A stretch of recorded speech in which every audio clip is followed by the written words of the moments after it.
Welcome to the Wobbly Wobcast podcast. This is Spikes, and this is a podcast filled with mostly Wobbly Wombat members that I think in the future. So this is just our podcast. We're going to talk about all kinds of stuff. For now, it's just mostly the cards, as well as what is going on in the Legend of Runeterra scene. So first, let's introduce ourselves a little. Who are you, Pat Pat? So I am the guy that never topped a seasonal. I am one of the few Wobbly Wombats that never topped a seasonal. I usually tend to go 7-2, have no sitting, and cry my bed the day off. But yeah, apart from that, I'm mostly the guy that you find on your Twitter talking about Riven or some shit. So that is me. Hi. Hi. All right. Great introduction. So I'm Spikes. My best accomplishment in Legend of Runeterra is seasonal finals. You can sometimes find me on top of the EU ladder as well. And today I decided let's actually do something else, do a little bit of content creation. So here we are with our scuffed Wobbly Wobcast podcast. Monty, give us a What's up, nice guys? introduction. This is my channel. Y'all know me. I'm Monty. I stream sometimes when I can, and I play for the Wobbly Wombats. We most recently, my team topped the RA tournament. We did come and make it to the playoffs in that one. I've also won a Riot Grand Prix against some of the best players in North America, and I run a streamer sideboard showdown one time, which was like more of a for fun tournament that I kind of try harder because All right. it's Aurelia's here, bro. It's what I was playing. But yeah, that's pretty much us. Spikes and I kind of do this every set. We get together to talk about the new cards and stuff, and we figured we'd put a name to it this time. So thank you guys for showing up. And hope you have something to contribute to the discussion. Yes, that's great. And I'm personally recording this as well. This will actually be podcast on YouTube for once as well. Scuffed, I am very new to content Oggies? creation. But for now, let's actually get to a little bit more of Legend of Runeterra itself. So, how are we feeling about the general theme of this expansion so far? In my opinion, this new expansion is the nuts. So far, at the very least. We were talking about it in the pre-show, but like the Fey cards actually having some use, like the Fey tag actually having gameplay implications, has been a long time coming, in my opinion. I've been waiting for Fey cards to like have some sort of implication in gameplay for since basically the tribe was revealed. And now we actually have a broken phase running around, costing 0 mana. Yeah, I feel definitely the same about the face stuff for sure. I always thought that tag was in Legend of Runeterra. It just did nothing at all so far, and now it finally has some use. The stuff that seems to be like going to be Galio, I'm really liking as well. I'm liking the art style of it. I'm liking the design. I think formidable is a great keyword, but we'll talk about it a little bit more soon. And I'm liking most of this expansion so far, actually.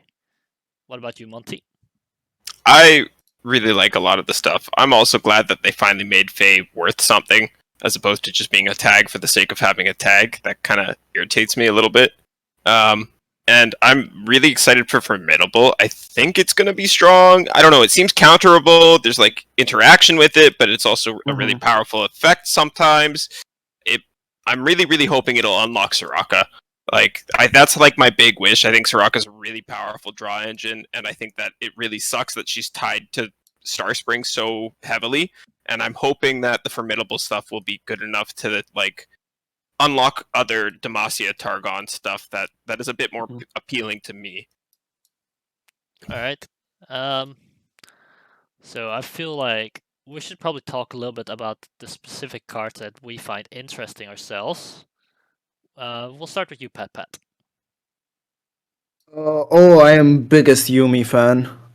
That card is so good. It like since before it was revealed, I already had a feeling that the card will be very good. I very much love the every card that has been like a cheap champion usually has become playable in one way or another. We see Zoe, we see Fizz, we see Elise, uh, Lucian aside, but I expected it to cost less, to be like a 1 mana attach. The attach mechanic feels very, very good in terms of like flavor, right? I do not know anything about League of Legends, but from what I understand, this is basically what she does in League of Legends, right? Yeah. Yeah, definitely. That's definitely correct. She attaches to champions in League of Legends as well and supports them while being untargetable. Yeah, she's Yeah, really annoying. it's a very cool concept as a card. Like we haven't seen this design of champion that we have seen it a little bit with Zoe, where she isn't very much a win condition herself. She mostly is there to support other units, right? And then she is just a good statted level 1 with a hard level 2 condition. And once the level 2 condition actually comes into play, you're probably just winning the game. And that shit is really cool. Yes, yes. So let's talk about a few specific cards that we actually find very interesting. So you said Yumi, so we can do Yumi, I guess. So Yumi is a 3 mana, 2/2 round start. Grant a unit. How can I have double audio? That makes no sense. What technical difficulties again? I don't know. With a W? Apparently, I have audio twice. Ooh. But it doesn't look that way. I don't know. Maybe when I talk too loudly, it gets picked up by backfeed. But it seems okay. All right. You guys sound fine to me. Ozzy, can you explain that further? Because I want to fix the technical difficulties. Seems fine now. Okay. Probably it's just like too loud then. Then we'll just Okay. continue. We're chilling. So yeah, Yumi is a 2 mana or 3 mana, 2/2 stats. Attach, so it can latch onto any unit. Grant the unit I'm attached to 1/1. Otherwise, grant me 1/1 instead. Attach, it means it gives its stats and keywords to another unit that's already on board. If the unit gets removed, the Yumi will go back into the hand, and things like silence or killing this, silencing the unit will not work because any attached unit is untargetable for that reason as well, except for Frostbite for some reason. That one will work. Yeah, so the thing is, they have made a lot of special rules about attach just because of Yumi. If we didn't have a champion that had attach, I believe that none of these rules would have been implemented. But it is just because they want to avoid the feel bad man sentiment whenever your champion is removed from play and you haven't even played it, right? You have just attached it to a unit. Yeah. Yeah, that makes a lot of sense to me as well. Yumi's super cool though. I also really like her. I think her level up's going to be a lot harder to achieve than people realize, but maybe I'm wrong on that one. I think her level up Yeah. is really hard. It's just when she actually does, she seems so strong because Spell Shield is a very strong keyword, I think. As well as just the whole Yumi package idea. I am not sure exactly what's going to work with it. Like Pantheon could be great. Could also just be, some people say on Zoe. Either way, I feel like Yumi will definitely find a place to make itself work somewhere. That's for sure, I feel like. I got a fishy idea. What's the idea? Fishy one? oh, I see what you mean now.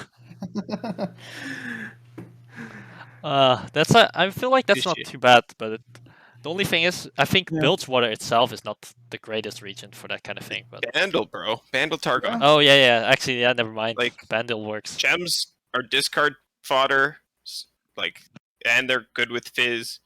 Yordle Portal is like super sick with Fizz.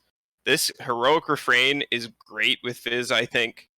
Like, Bandle lets you swarm, and you can like invoke cheap shit like the Charger, and then slap this on it. It's super great. There's a lot of good options here. I think there's something there for sure. Battle Targon's already been a bit of a thing. I think Fizz Yumi on the money. Yeah. So the thing is, I think you need to be in a deck where you can actually level her up, right? You need to be able to either rally or do multiple attacks to actually level her up. Otherwise, she doesn't do enough. Because if you do play her on free, you attack, then she would level up on 7. That might be okay. You do need also a unit on curve to play it for that, and perhaps protection in that case. Like, if you look at it as a what's the card? What's the card? Blade Keeper. Yeah. Fey Blade Yeah, Keeper it is. or no wait. Laurent Blade Keeper, the guy, the Uh, free that gives +2/+2 to a unit, right? The 4 Yeah. drop. Yeah, it is a Blade Keeper without um that instead Frost. of having a free on board, you get scaling each turn. It's also 1 mana cheaper. Oh And yeah. it is 1 mana cheaper, yeah. I mean, that's definitely good. The only downside of things like Yumi is that you can't play them to become a blocker, which sometimes you want, right? Sometimes you want like more units to block, but Yumi, like I don't think you have to attach you them. don't have to attach. You don't think so? You think you can skip like Knight Urchin or Yeah, something Yeah, like you that? can skip. Oh, okay, then You it's a lot better. can you can chip. You can choose to play them as units, or you can choose to play them as attachments. That is also because once, if you're playing like a attach deck, you're probably gonna end up in some positions. Since attach is only once per unit, so once you do attach a new attachment to a card that was already attached, the first attachment goes back to hand. So at some point you will end up having too many of those cards in your hand, so you will just play one of them as a normal threat and then attach whatever you want as to actually be recurring to your hand on top of that. And that is very cool. It is just I have talked about attach as Zenith blades, as semi Zenith blades basically, because they do instead of replacing themselves at casting, they replace themselves at the moment the unit dies. Yeah, Right. going Yeah. infinite with them does really help. It just allows a lot for flexibility. You can discard if you don't need it anymore. So that's Yeah. definitely good. So we'll just go a bit more about the attached packets in general, I guess. How are any of these cards that you guys like feel standing out of the attached packet? Oh, the Quick Quill is probably the scariest card. Is That's, it? I mean, I feel I that's think so. pretty okay. Just giving quick attack and 1/1, like permanently. I feel like that's a decently okay card. You do need specific units for it to make it work, but the problem The it is dragon. it's slow speed. That's my main problem with it. Well, it's unit speed, which is slow speed Yes, effectively. I unit don't know. speed I is think slow speed. It is better than slow speed, right? Because you're not giving a middle action as well. Yeah, yeah. that's true. Like the thing about these attach units is that in my mind you have to always keep in mind that you're gonna play the free lantern and that deck because every attachment is a fate. True. Yeah. So the quick quill is a 2 mana 1/1 quick attack attach, but the gleaming lantern that you were talking about is 3 mana, 3 attack, 3 health. Each round the first phase you play costs 2 less. I feel like that's definitely the card that's going to keep all the phase stuff together, because Yeah, discounting for for sure. 2 every single turn is just so huge. You just compare that to like Yordle Mayor, and it's just like 1 more mana, better stats. You just don't get a card, and I think Yeah. that's totally worth. And like you do Same not need you do not need I meant like sorry. the value effect, right? Because the Yeah. attachments are sort of creating value themselves. Whenever they're basically cards that you play on board. If they stay on board, well, if you're ahead, you're winning. If they do die, then you're creating value. So you are always in game with those attached units. And like playing a free, now that we do have confirmation that as soon as you play the Gleaming Lantern, you can immediately activate its effect, right? Which Yeah, means that on turn 3, you can just play a 4/4 with quick attack. I think that's And pretty decent. Yeah. they have to block it. like they're gonna die.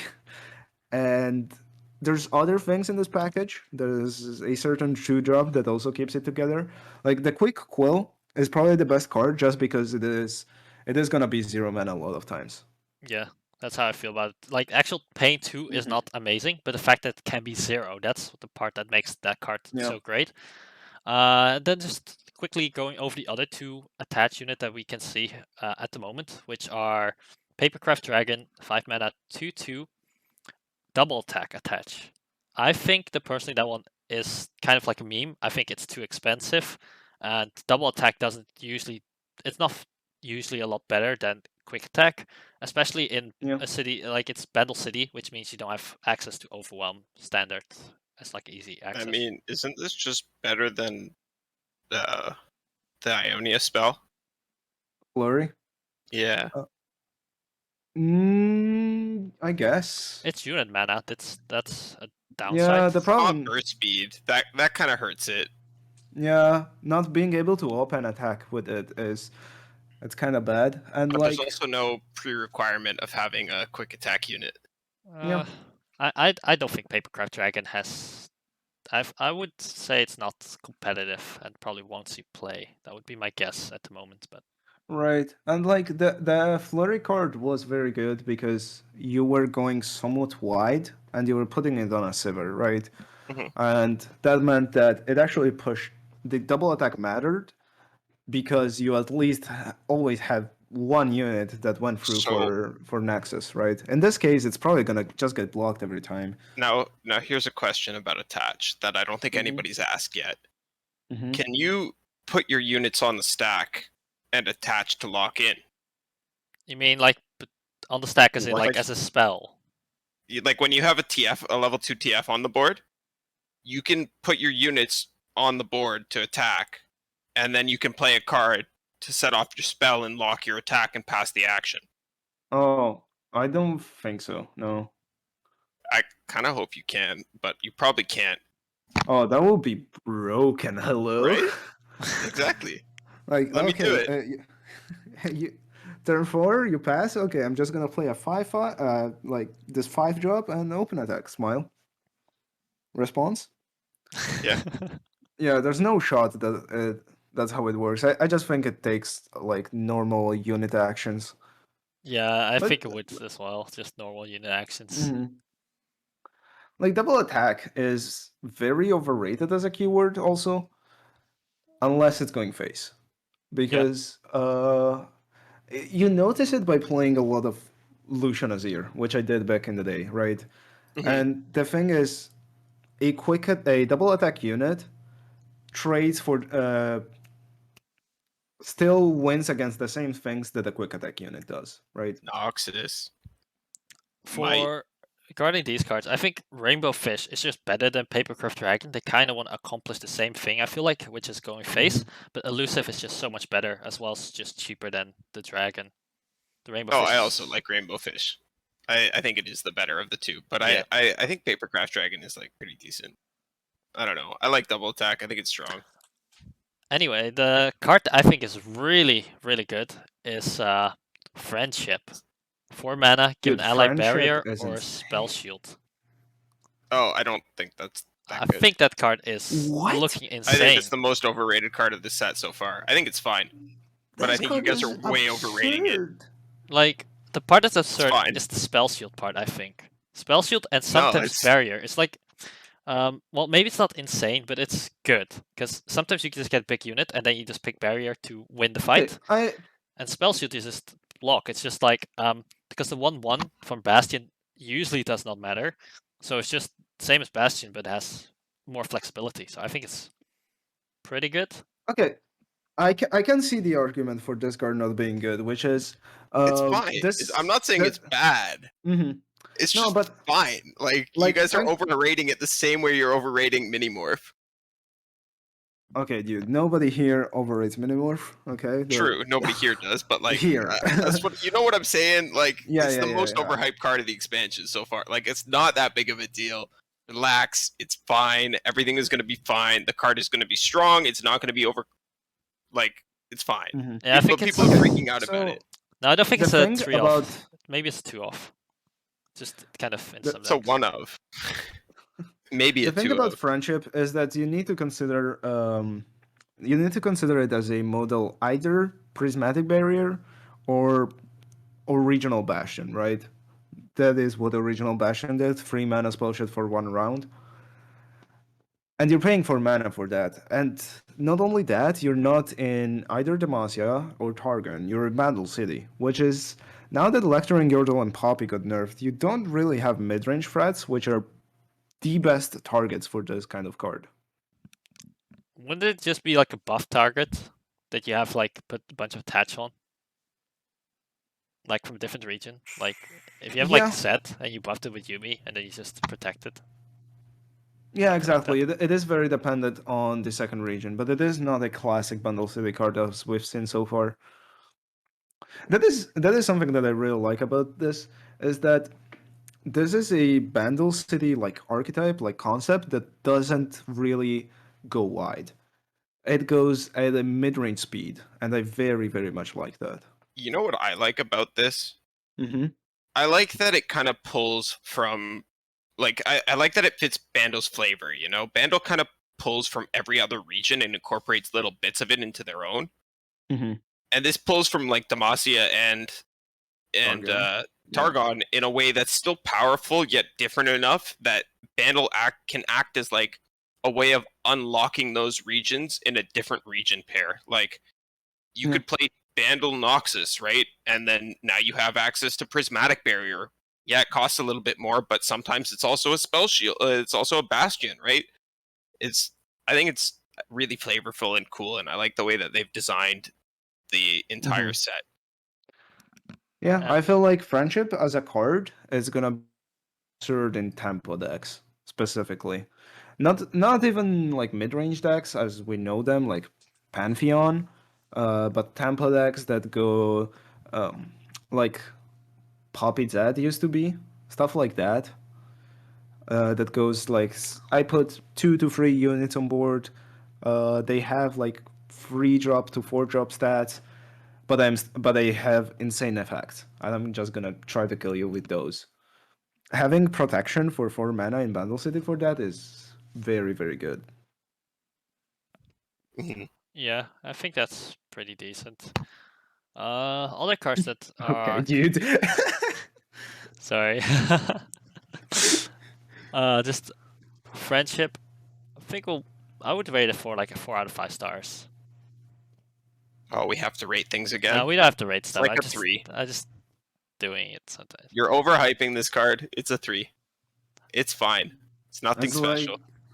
dude, for me it's like a 4.5. Oh, that's even higher on the card than I am. You guys are tripping. I swear. Dude, how relevant is Bastion actually? How many decks are playing Bastion right now? None. None, but it also Okay. depends on the Because- meta. And how many decks are playing Prismatic Barrier? None. None, because the So why do Demacia you and think this is gonna see Targon play? are. Flexibility. You're underrating flexibility, I feel Yeah. like. I'm not. I overrate flexibility on average because I believe flexibility gives a lot of points. I don't think this is that good. Like, I don't think it's bad at all. I just don't think it's fantastic. Like, it's not crazy. Yeah. Like you guys are making it out to be. You're never gonna put more than 1 or 2 copies. Like 2 copies max. If you're maxing out on this card, you're building your deck wrong. Ooh, Perhaps. that is an interesting argument actually. Yeah. I'm trying to think actually- of similar cards, because this card is very similar to Deny, in some abstract sort of way, right? Yeah, Because- kinda. Because, for example, in the decks that I'm talking about, and even mid-range decks like Pantheon decks, if they ever end up using attach cards and going to Bundle, you're gonna use the spell shot effect as a deny. You're gonna use it for vengeances, for ruinations, and stuff like that. So it is very comparable to deny in some sort of way. That is also a combo trick. But That is people said why- the same thing about Bastion. Yeah, actually, I'm going to actually lean more towards Monty's side now. After actually hearing about it and thinking about the cost, I'm actually going to be less high on it. I think it could be like 3 or 3.5 rating actually, but Yeah, It's a I think. completely average card. Yeah, I'm more It is convinced towards perfectly your side. balanced. It is perfectly Yeah. fine. You're all overhyping it. I'm not crazy. I think All you right. guys are crazy.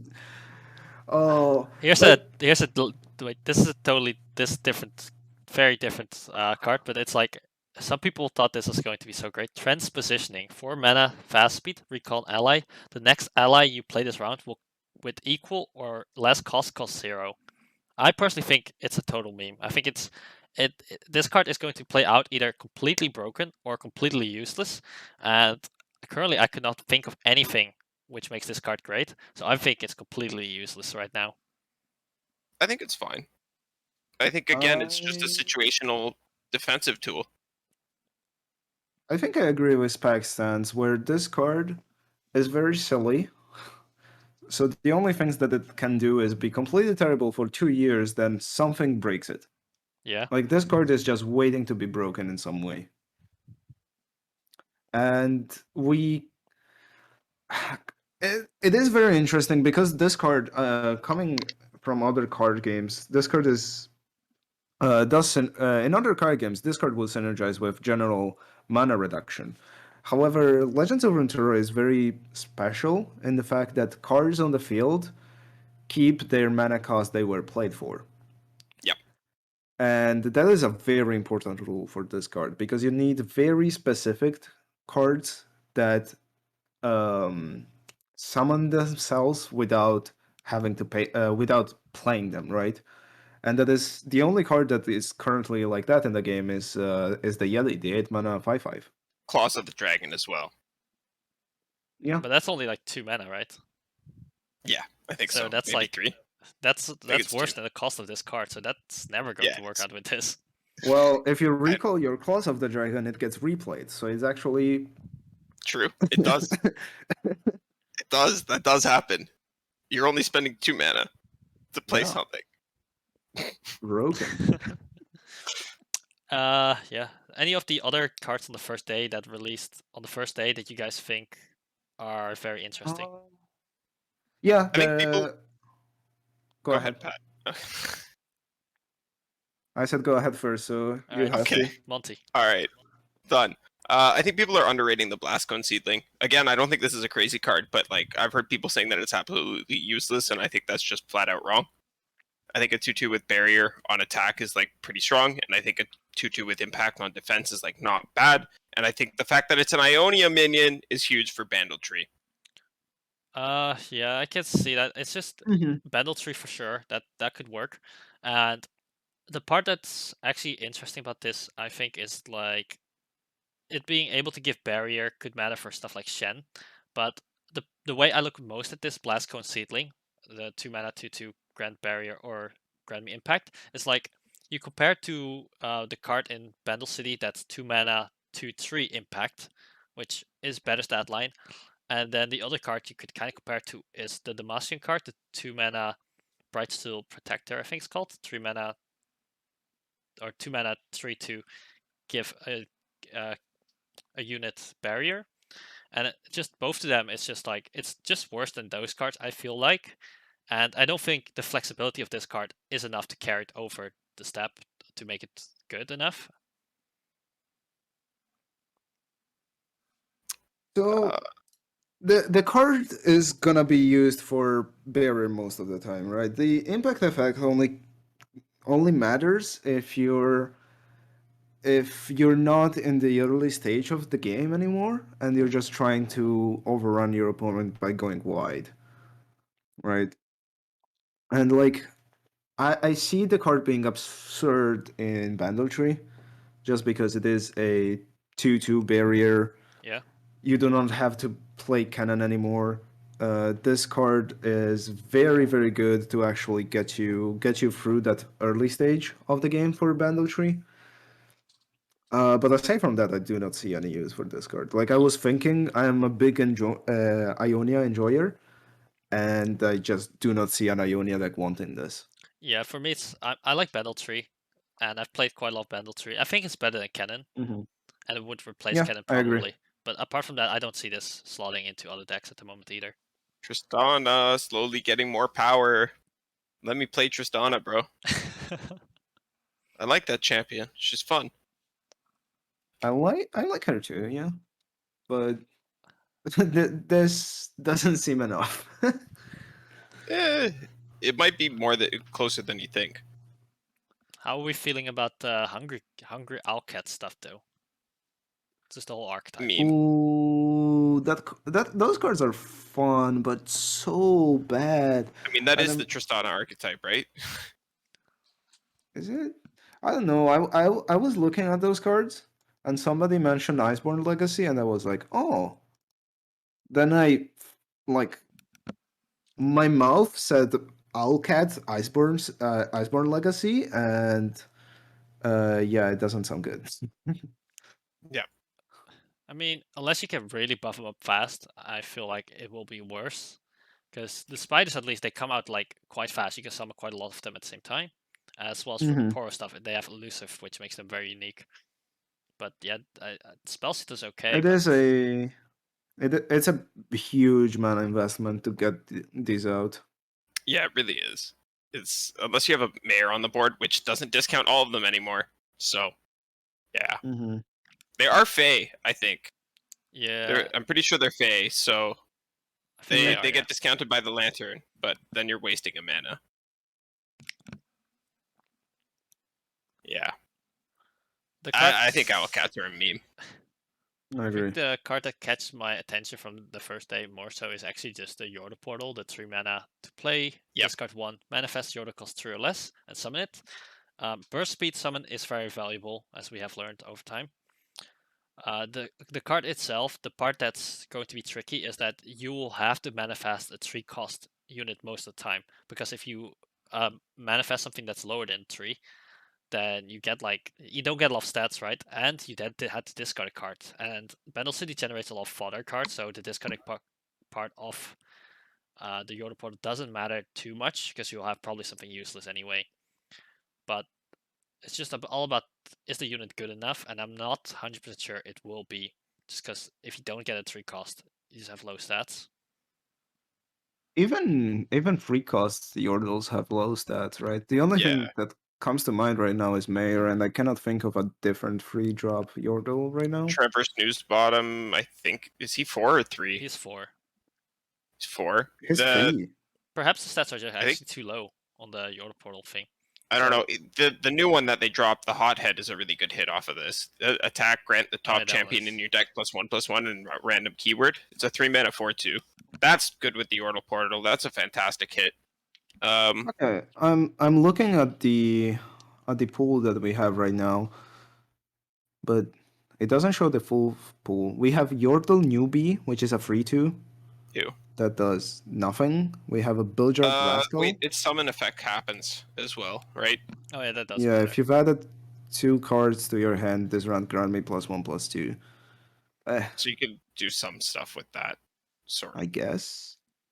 Arena Kingpin, yeah, Arena Kingpin's a good hit. That's right. Thank you, feel Zinky. I feel like a lot of times when you do that, you'll be on defense anyway, so the quick attack of that card doesn't probably matter. But 4 attack is a pretty decent blocker. I'll give you that. Isn't a burst attacker much better than a burst defender a lot of the time, especially when it has stats? Like, I don't think you'll be using this on defense much at all. I'm pretty sure this is an offensive tool most of the time. Like it'll be like quite a lot of both, to be honest. It's flexible, which is kind of the name of the game at Bandle, which is nice. But yeah, I'm just gonna burst escape on this card. Like, this like, I'm thinking of what kind of decks would like to play this, right? And I'm even thinking about the best scenario, where just you're the bot down 2, I guess, and you get a 4/2 with quick attack. Is that good? Yeah, I don't know. I think it's fine. The discarding part does matter, not because the card you're discarding is valuable, but because there's other cards which might make your discarding more valuable than this card does. I feel like, because even Scraphead, like, it needs a card to discard, but the things with Scraphead, it gives you better than average units, and I think those better than average units might outweigh a card like this, which has Yeah, like but probably Scrap below Heap, average units. you then have to play the units that you get off of Scrap Heap, right? This Yes. also, again, can hit regions that you're missing in decks like Tree and other stuff, and it's a good hit off of Conchologist a lot of the time. I think it's like reasonably powerful. I don't know if you main deck it in every deck. I think you put it in some very specific decks, but Babbling Balladeers is good. Yeah, that is a good hit, actually. Babbling Balladeers is a really good hit because it gives you even more cards. Which It's one's an Owl Babbling Cat, but Balladeer? still. It's the 2/4 that gives you an Owl Cat in hand. Oh, that Oh. card is a Yordle, yeah. It Oh, that's is a actually when alright. summoned Yeah, that's not effect. bad. Yeah, and I think he's right. It also does have good synergy with Captain. Like, Oh yeah. it's a Cap? perfectly Oh. fine Yordle Captain. It's a fine card, but Yeah, it's not are impressing we me. playing this in Ayaya? Like, Yeah, I think we are. Yeah. Are we not? This is. Oh yeah, this actually. Are Yeah, we? this is like very specific because bursting out units is I would really play this good. over Scrap Heap. Yeah, I think yeah you do. Actually, yeah, I can see this getting in place Ayaya, and I think I might even Ayaya play this is- over a Mystic Shot, to be honest. Yeah, Mystic Shot is one of the worst cards of it, but still, I think Ayaya is actually going to be a pretty okay deck next expansion. It's I not guess going to get it's- nerfed, right? I don't think it will. I guess there's some bricks on my Ayaya hands, right? Yeah, That that's is the a point. fucking high roll, Ziggy. It can burst out a Mentor plus a Chompers on turn 2. That's nutty. That's gross. Mentor? Yeah, Mentor of the Stones. Oh, that card is a Yordle now? Yeah, it's always been a Oh. Yordle. Oh, I actually didn't There's know some that good either. Yordles, boys. Oh, it's not a Yordle. Hello? Is it?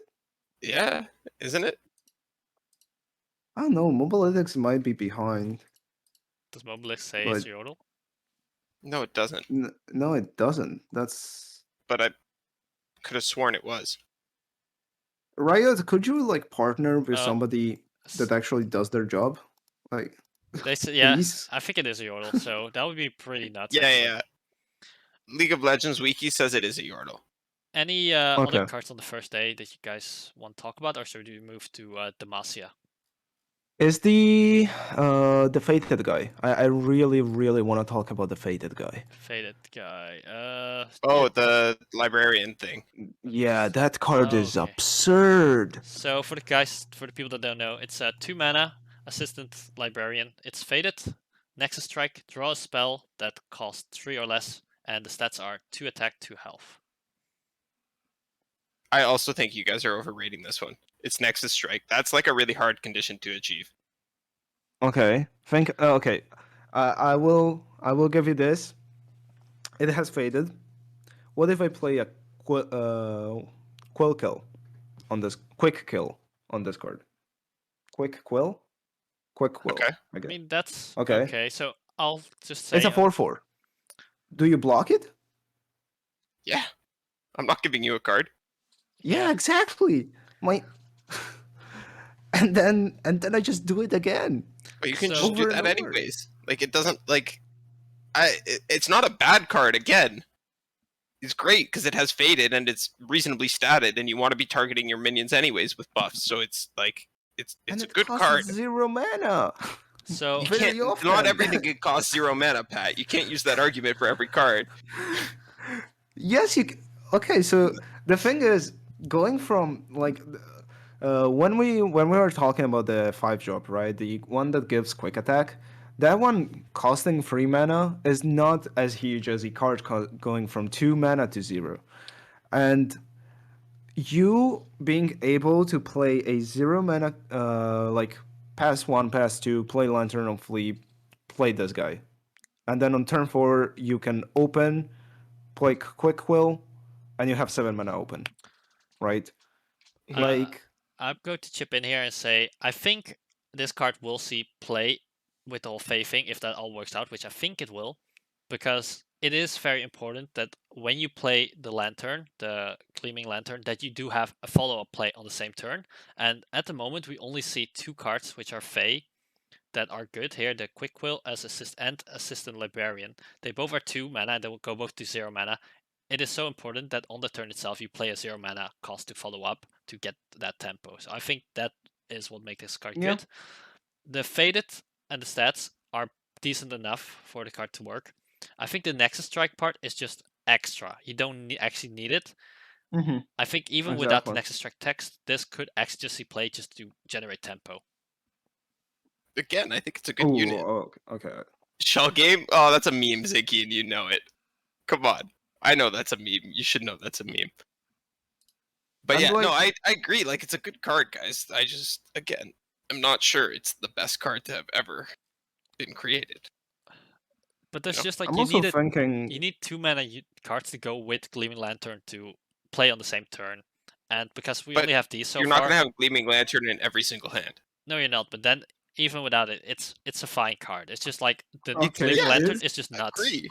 I That's how don't you know, get the man. nuts That sounds hands. like a skill issue for me. You're not playing your broken card every turn, every time on free. I don't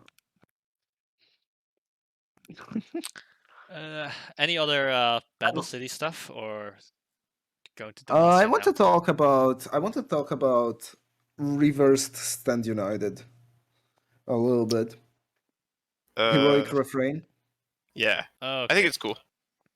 That card is very interesting, mostly because it is a conchologist hit, right? So this card will always have effect in our game, be it main decked, be it not.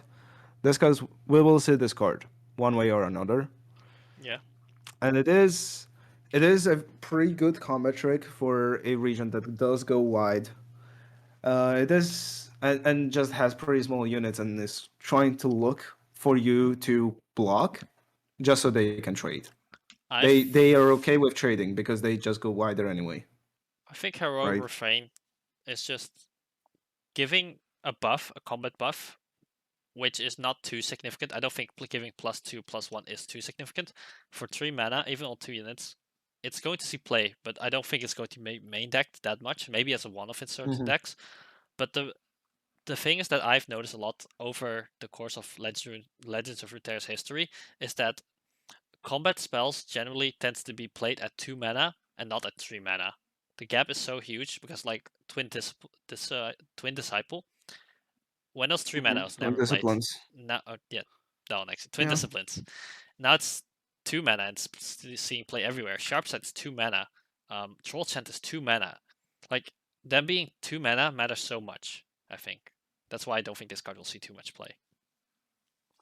Yeah, I think it is very much dependent on like the curve of the deck, right? Lots of decks just want to play one, skip two, and play a free. It is a I think pretty this is going to common be a good pattern. card. I can definitely see this seeing play, and I agree with Pat that the fact that it's a conchologist hit is just so relevant. Yeah, that's why I think we'll see plays, because its Conchologists will just summon or like create this card sometimes. But I don't think you'll main deck this more than it's maybe as a See, one-off. You the bigger issue I have with this card is like if I'm playing Bandle Burn, am I ever playing this over Brothers Bond? No. Am I happy to see it on conchologist? Yes, but it's diluting the pool still because Brothers Bond is just better still. Yeah, I don't think this wants to be in a burn deck. I think this is very closer to an Ayaya deck than a Decimate deck, right? Yeah. But I don't And think you don't want buffs in that kind of deck, I think. So okay, And think about it this way. You are playing now Ayaya that might have a response to Withering Wail, right? uh, In regions. actually, yeah, That I is can see very that. important. That's okay. yeah, and it unbreaks some Chomper's hands, and it lets Mhm. Chomper's value trade sometimes. No, actually, I'm going to Uh, restate. I don't think it's. I'm going to change my okay to not as okay, because actually Ayaya tends to play uh, Yordle Arms when you have very low mana. Usually, you don't have 3 mana up most of the time anymore when you cast it. Yeah, Because you but have to spam out your unit first, and then Yeah. you kind of have low this lets mana. you extend your game plan beyond just I'm gonna slam Ayaya, you know? Yeah. If you have Ayaya, you're probably winning, right? Your other 37 cards should be a way to win the game if you do not draw the other three. Yeah. I just think this probably doesn't hit it too off in an Ayaya deck, but as a one-off, this will cheese so many games. Possibly. I like it. I again agree with Pat. I Mhm. don't think it's more than a one of. Maybe some decks play it as a two of. I can Oh see it as a man, there's one-off. people here now. That's about it. One off, but not more than that, I think. So, which is your favorite Demacia card here? For me, it's definitely the Dragon, Patricide Broadwing, 2 mana, 0/3 Challenger, Formidable, and Formidable will make attack equal to health. It is not attack equal to health. They strike Oh, yes. for the amount of health they have, which is relevant, right? Because of some mechanics that we have, like fearsome. So these are never gonna be fearsome blockers Okay, that's Yeah. actually true. unless you buff them.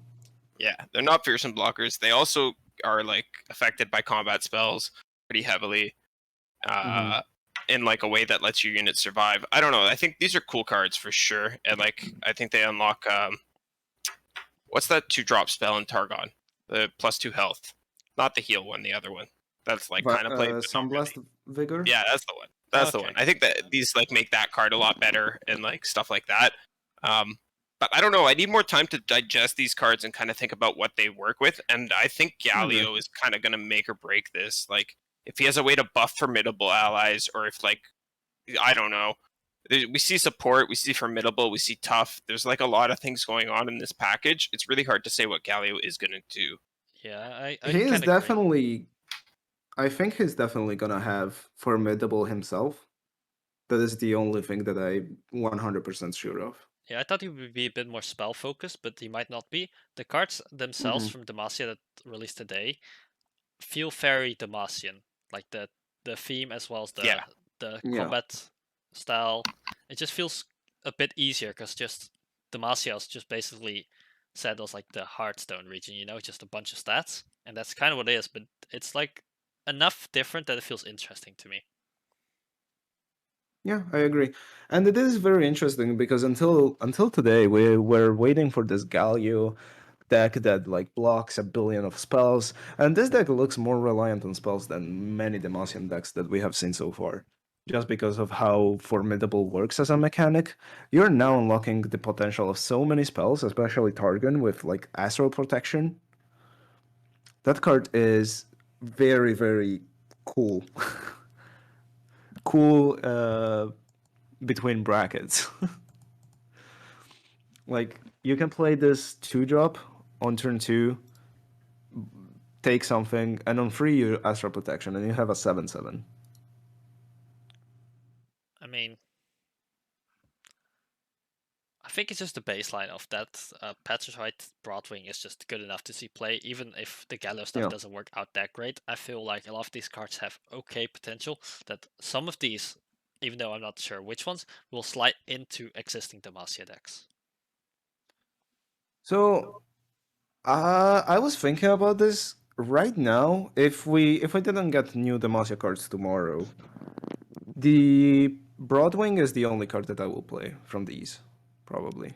Maybe the free drop, the 2/2, but like the 1-drop, I don't see a reason to play Yeah, that card. no, that's just worse Sifriab, right? Like 2/2. Yeah, that's just worse. Like the only reason I can see that card to make sense is if it works towards Gallia's level up. Or in a deck that has ways to buff health, that makes sense too, but you wouldn't build around it as the cards that we've seen so far. So Galleon does need to put more into it. I think the Durant Sculpture 2 mana 2/2. So when you summon another ally, granted +1 health. It's grand. That's the part that's pretty decent on it. It's I a think. 2-drop? Yes. Okay. Oh. So you can play it on This curve. card is kind of absurd, honestly. I am muted. Thank you, Zinky. I was so scared my microphone died again. That's so funny. I think the 3-drop is completely playable. I think, yeah, or I think tough is like one of the quietly one of the best keywords in the game. Okay. It is. So I think a 3/2 is like not that understated, and it grants +0/+1, and it grants tough. It's basically Chain Vest plus a buff in one, like So on a stick. I think It's that's nice. you want to curve like the dragon, the 2 mana one, into this. Then it's like a 4/4 tough with Challenger, kind of. I think that's Sculptor really is good. weird, right? Because like it is kind of strong, but also it dies like I'm not gonna use the dies to Mystic Shot meme. Fuck that. But like I don't I think don't you know. care. Like, it being just on a 2-drop is so huge. You do have we did see many times in Legends of Runeterra how HP buffs backline are just so units, valuable. yeah, HP buffs are crazy and backline units are crazy in this game because yes, she might die to Mystic Shot. Okay, and then what? Right? Yeah, And you're playing Demacia. You have the best 1 mana combat trick in the game. true. And like this card, like I would play this card in Scout Yeah, tomorrow. I could Oh, see that actually. probably. I think you probably go back to Bannerman Scouts tomorrow. I Yeah, don't know, you play this card and then you play Marai Warden, right? I was just gonna say play Do I MF. care about Mariah Warden? I Don't I want? don't know because we have a more broken 2-drop now than fucking Don't I Marai just want to go Warden. back to Bannerman I think you could go back and to play like Bannerman more right now. Scouts? You could. I might even play the Green Fang Warden starting to look pretty good. A 2/3 that was Scout and Barrier. No. Not so bad. That one, okay, that's a bit too far, I think. But But there are many Demacia cards that now are very much in contention to be playable cards because of just this card, right? Quinn as a whole becomes much better. Like the whole Scout archetype, Scout archetype, even Grizzle Rager now Yeah. has some sense to exist in a competitive LOR deck. No, I agree. I think it is a pretty strong card for sure. Mm-hmm. What about the other 3-drop, the Architect? It's like whatever. Duran the Right? Architect, 3 mana, 1/4 support. Give my supported ally +0/+2 and formidable this round. Sorry. It's whatever. I think Does that's not looking good. At least at the moment, because we don't have any units that make sense to play. Because you want to play stuff that's on curve, usually. So it needs to be more expensive than 3 mana to make sense, and then it guarantees its or gives it +2 health and formidable, and that's all right. It's just like the card itself is low statted as a 1/4 on a turn 3, so that's like pretty bad, I think. And I don't think the formidable is going to give a huge buff to most cards unless they were made for this archetype, because most have kind of equal attack to health already in Demacia. Yeah, I don't see a lot of potential in this one either. And the Petricite Sag is a weird one to me as well. I need more time to digest the rest of these cards. So Battering Ram. It is the Battering Ram meme. Yes. There is the Battering Ram meme. That's fun. that's a meme. But- I mean, Is it? some people were talking about Laurent Prodigy with this card, and that is very, very good. Okay, yeah, that's With the actually Stag pretty or the okay. Architect? But you have to wait till turn 4. So the architect, the card, the way I see this card working out, the best potential, if there's like something tomorrow that they release that's like on 4 mana that has like 6 or 7 health. That way, I don't think you need to go that far. You don't care about about having an 8/8 or a 9/9, right? You just care about being Demacia, trading down the board. Eventually, you're gonna come on top. And Yeah, this card is very, very strong with challengers. That is all I Yes. care about, honestly. But the thing is, without the challenger, this card itself is going to get traded so badly. They just block with like a 4/4, and For you just take such a bad trade.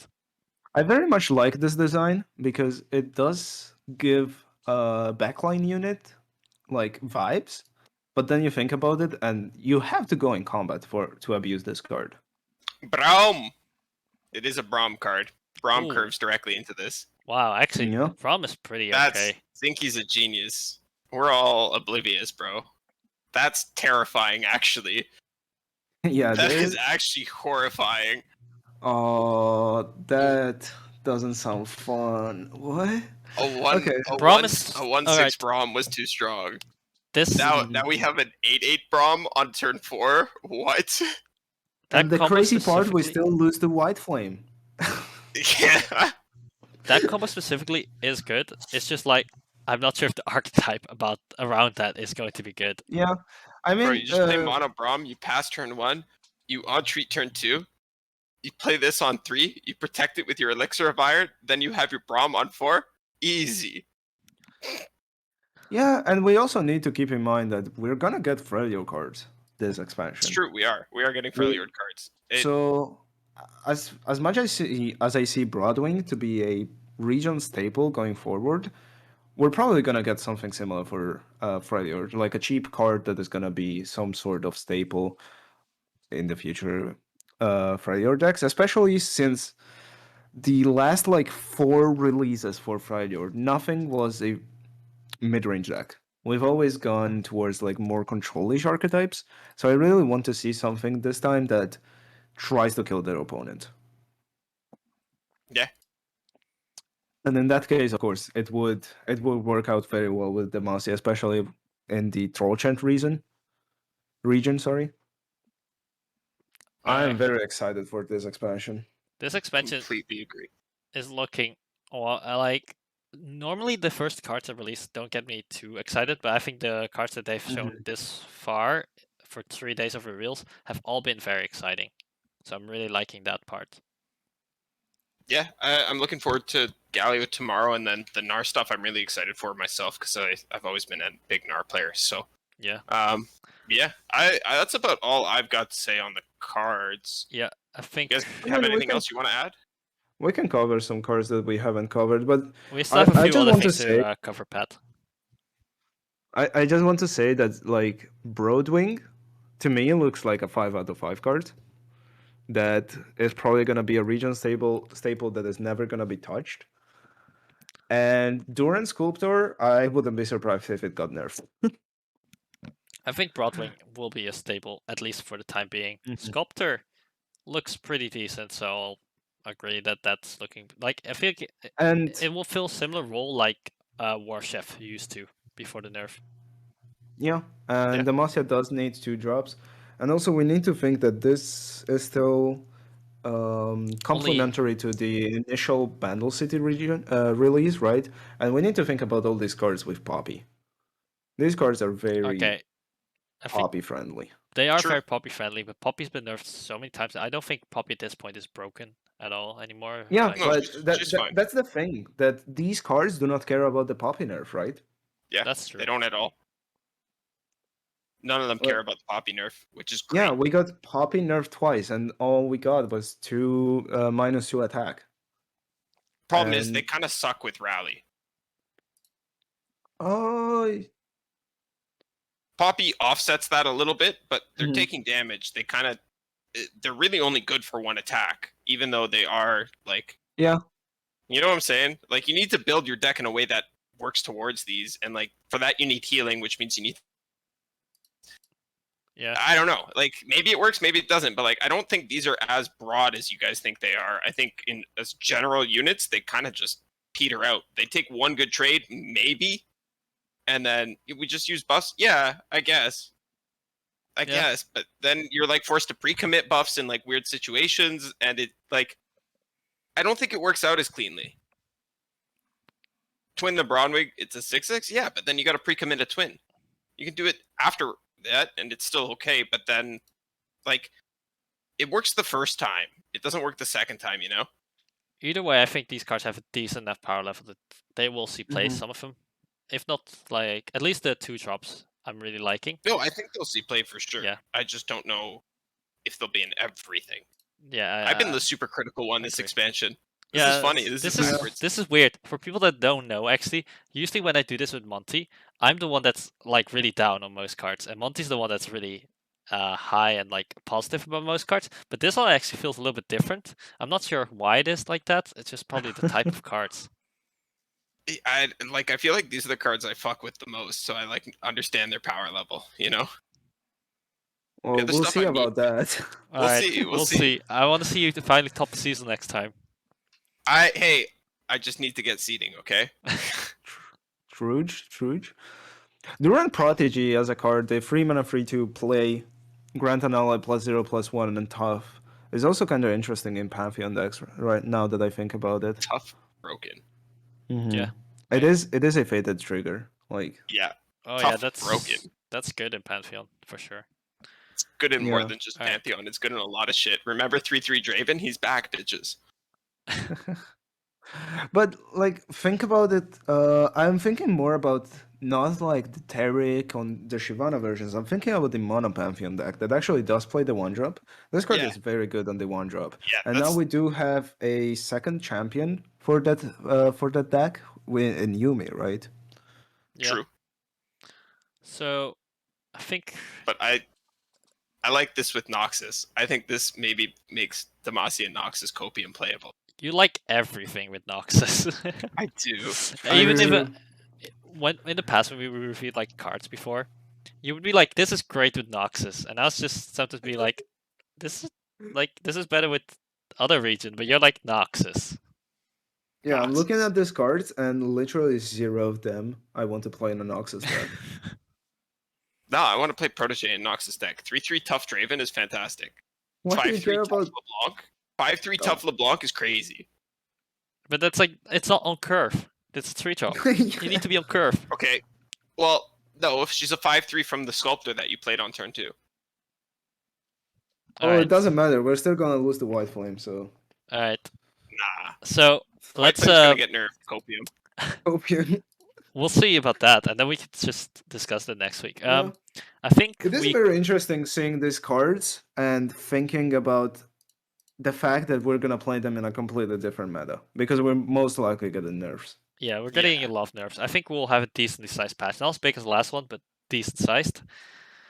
So I do have like other topics for this podcast slash streams planned as well. I think we kind of wrapped up the cards now. I feel like, Mhm. unless there's I'm down. anything you really want to talk on. Okay, that's great. Then we'll just talk about the next thing. So we do have a few members of our Wobbly Wombat team that made the top cut in seasonal this time, like this season. So we just want to quickly give them like a shout out and just tell them to do well. So we do have first of all an honorary member of our Wobbly Wombat team in Alice Caesar. He went 9-0 in the seasonal for the European Sevens one. in the chat, please. Sorry, what do you say? Also, all sevens in the chat for spikes literally just disconnecting randomly.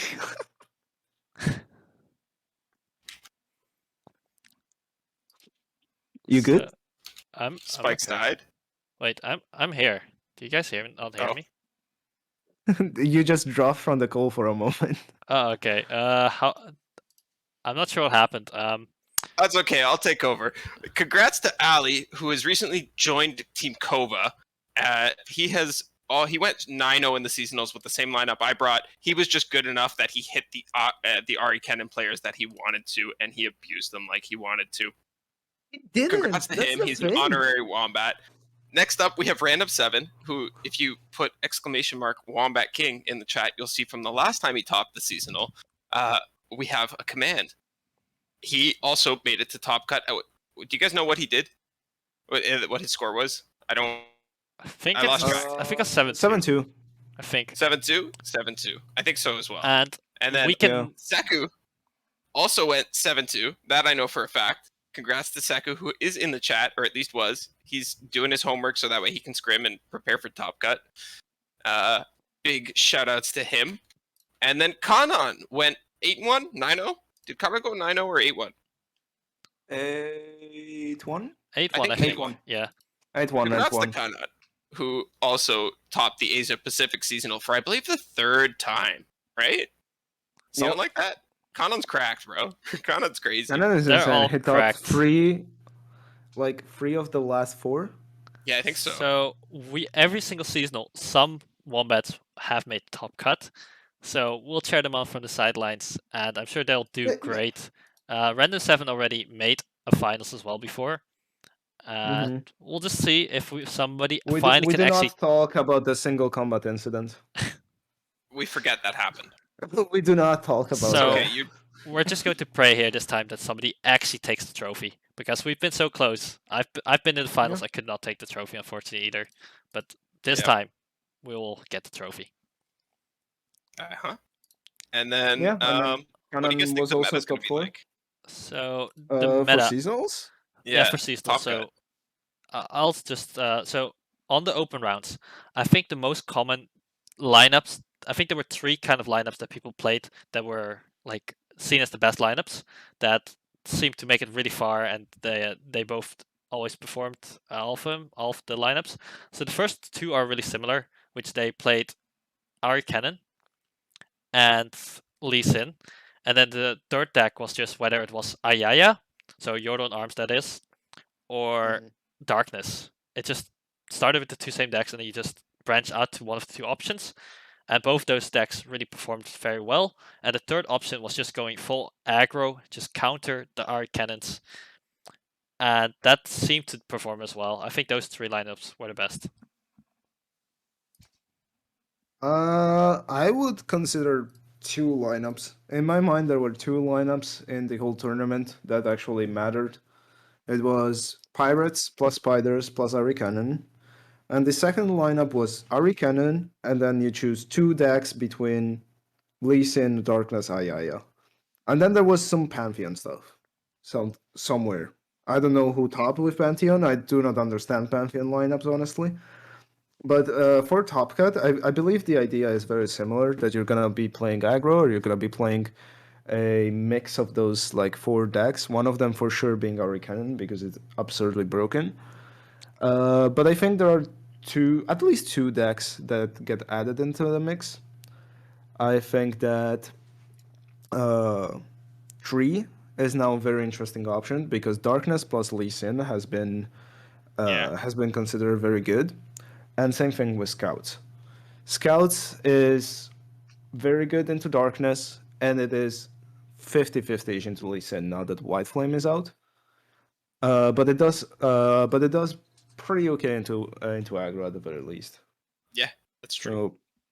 So, Tree is gonna be the most interesting one, especially the problem with Tree that we had when theory crafting lineups is that you do need the cannon in Ari, so it is very hard to get a good Tree list that actually goes through open rounds and doesn't lose to completely random shit.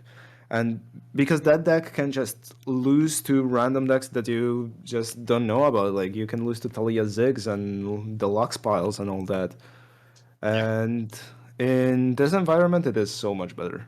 I'm very excited to see how Tree performs. So for open rounds, I think I was not going to consider Tree either. But based on what I've seen from open rounds, I fully agree that Battle Tree is much more looking like a decent deck for Top Cut. So I would go from not consider to heavily consider this deck for sure. For the Yeah. Top I Cut. actually really wish I brought Tree in open rounds. It would have been really good to me. I faced two triple control lineups and like one aggro guy, which Tree can still beat just because you go as wide and you just stall. It wasn't like hard aggro; it was board aggro, so it wasn't like scary. I don't know. I kind of wish I'd brought Tree. I thought about it for a minute, and then I was like, nah, I'll just target the Ari Cannon players, and I didn't see Ari Cannon players. Yeah. And Pantheon is still this weird deck that is a question mark because it can be touched against, but it can always high roll any single Yeah, matchup. but it can also be hard countered. So like, I don't know how hard counter can it actually be by the top decks. Ari Like, you can- Cannon's, yeah. I mean, you can run back the aggro lineup. But that's such a risk though, because Is it? I think it's a risk running Is it? full aggro again. Because you need You you can need beat to hit Darkness. you need to hit the right matchups for it to make it worthwhile. That actually brings thinking. I was thinking, sorta. is Feel the Rush good enough just to counter No. some of the aggro? No. No, I was just gonna say the same. I still don't think Feel the Rush just it has too many bad matchups at the moment, and I'm Maybe a huge... Nebia because it's supposed to beat Lee. Yeah, I was considering Ganivia more than I was considering Iceball Spiders and Field Rush. I ended up being on Lee Sin instead because it is just better into the overall field. I might see Lee Sin actually going a little bit down in open rounds. Maybe it's kind of expected. I don't know. I didn't think Lee Sin was very good for open rounds at all. I don't think know. Yeah, and Lee Sin performed really well in open rounds. Actually, just because if you looked at the file that somebody put together, Lee Sin was like made like 9 top cuts or something, and was like the third or fourth most played deck into the top cut after our Cannon Darkness and something else, I think. And Yeah. considering that not that many people actually bring Lee Sin to the open rounds from most people except like super high level players, I think it performed pretty well. Yeah, the conversion rate is nuts on that deck every time. Yeah, for sure. And you can see it, and you can just look at the official LOR Legends of Runeterra Twitter post where they posted like how many of each champion appeared in the America seasonals. Oh, that's First out? of all, Oh, yeah, I see. I'm looking at it now, yeah. it is very funny how there is one more cannon than there is Ari because somebody probably brought 3. But yeah, it was like the third most popular deck, Zoe Lee Sin. It's very strong, but it does have some weaknesses in this sort of format. Now that we do know that it loses to Darkness and it loses to Hurricane, and it is just a question of what is the third deck in that lineup that can beat it, right? And you cannot beat it with aggro. You do not want to rely on the mirror match, especially because then you're gonna play against other Darknesses, and yeah, maybe just 3 is the option. Maybe 3 is the best for deck right now for open runs. Sorry, for top cut. So looking at that list of champions that made the top cut, the one that is surprising me personally the most, actually, I would say, is Fiora. More than Echo. Even Oh, that was a meme. Was it? Filthy can attest. That was kind of a meme more than anything. Was it like just one-off wanted or to, something? he wanted to play Pantheon, but he didn't want it to fold to aggro as hard, so he thought, I'll just play Fiora and mono Pantheon. Yep. Well, Yeah, still if he's surprising. still in chat, he can tell you that. He was around earlier.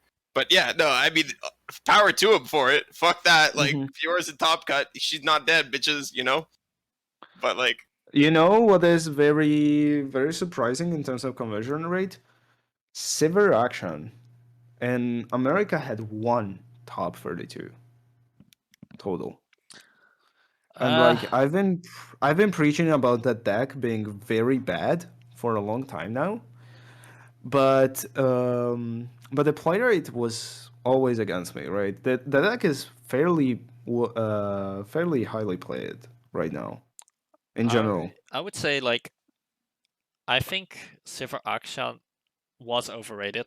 I thought it would, but I thought it would not do too well in the seasonals. But this is doing way worse than I thought it would do. Like I thought maybe like 3 or 4 people would make it with Silver Action, something like that, because it does fit in very well with the Pantheon like deck. But yeah, the conversion rate of that deck is really really low for this seasonal. And I don't think there is anything else that very much surprises me. Only 1 Lux is kind of surprising. I expected a few more. I did not. I don't think Lux is that good. Yeah, I don't think Lux is like mid. She's pretty mid for sure. I think Lux is mid as well, but I expected more people to be on it.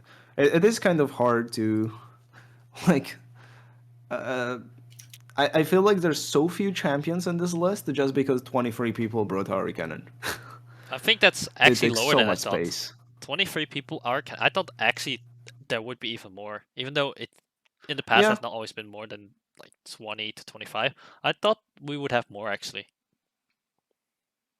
I don't know who are the people that are bringing non-Ari Cannon lineups and like what are they doing. Any champions or anything that's standing out to you, Monty? No. Honestly, you guys covered it. I think Bandletree is probably a pretty good call. All right. I guess Cup says he's with Pat on Triple Demacia specifically because of how poorly positioned it is. Yeah. And Nightstar says Lux Jace was really good. I think Lux Jace is a solid deck. I still think it is. Nasus Thresh? Nasus Thresh is interesting. I can't believe Nasus Thresh topped. Maybe I should have been playing Nasus Thresh this whole time. Was there a Nasus Thresh here? Oh. Yeah. I think EU had a Nasus Thresh top. Wow. So I don't think he should be on that because every single time I've played against Nasus Thresh on ladder, it's so bad. Like Yeah, They get all like they just try and I it's know. I just like tried it. I don't know how people are playing it. I tried it. It wasn't working for me. Nasus not having I fearsome saw is a that they were on problem. triple blighted caretaker, Yeah. which is weird. I don't know. I don't think it's a good deck right now. I think it's. I'm not saying that the player high rolled. He definitely had to know what he was doing with the deck, but like Mhm. he high rolled a little bit. But like I've heard these stories about the Nasus Fresh guy, and I do see Fresh on this graphic that LOR posted, but I do not see Nasus, which is weird. Sorry, this is didn't the the American article one. that said. This is the American one. Yeah, It's it was. also EU that Oh, did it. Yeah, it was EU that. Oh, okay, my bad. So I think any other decks that are standing out towards the top cut, you guys think, or otherwise, I do have like a very interesting topic that I did not actually write down, but it just came up into my mind, and I thought it would be an In interesting terms of discussion. decks, I was still surprised by. I expected a few more uh, lurks. I expected like 4. We ended up on 2. Nah, Lurk is a bad tournament deck. Sorry, not sorry. The thing is, it is so It was popular. so well positioned, but like, Yeah, exactly. It was it so just well positioned, and it I is don't know. such a popular deck that I expected some people to just brute force it, right? That's And kind of goes to show Lurk is That's not a good tournament deck. that's mhm. actually what I, I don't- wanted to kind of discuss because I was actually thinking, how are we feeling about Lurk as a deck archetype? Because I've seen a lot of people discuss it on Twitter. I've seen a lot of people just kind of talk about it, and I personally had like a bad experience with it this seasonal because I got high rolled twice by Lurk as a deck and just did feel really really bad. Like I'm I really don't know. disliking the Oh. concept of Lurk. I think it's a fine deck most of the time. I think sometimes Mhm. I think its high rolls feel really bad though, but like Yeah. that's fine. I mean, it's not the most common deck, and like its low rolls also feel really bad. Yeah, but So that's the Yeah, that's the it's thing I an think. average deck with high highs, low lows, right? Yeah, but yeah, that's the problem I have with the deck personally. Like Mm-hmm. when I'm playing against it and they get like the good lurks and stuff, and it's just like their units just get so big so fast and just you just die. And when it low rolls, like when they don't have a unit of one and they play like the um the unit that makes itself attack for free on 2, and then it misses, and then you just block it for free. It's like you won the game right there. Stuff like that well, that's happens because all the you're not time. supposed to use that on two like that most of the time. People play that I bad, mean, but that's a different thing. yeah, at This is that a point different thing. you're already bricked, so Yeah, The so deck any itself deck can break, right? the deck itself has problems inherently just by nature of the lurk mechanic, and that's unarguable. You yeah. cannot argue that. It is unless you can build a 40 card lurk deck that is a good deck, all 40 cards in there are good. It's always going to be a problem deck. Like it's never going to have that much success, you know? It's like one of the other problems with the lurk archetype is the fact going first is so much better than going second because of the way the deck is That's designed, and it's just a little bit of a meme. It's a little bit of a meme, to be honest. I like Sorta. it, It does feel impactful there are in the stats game. on it, but like it's a little bit of a meme.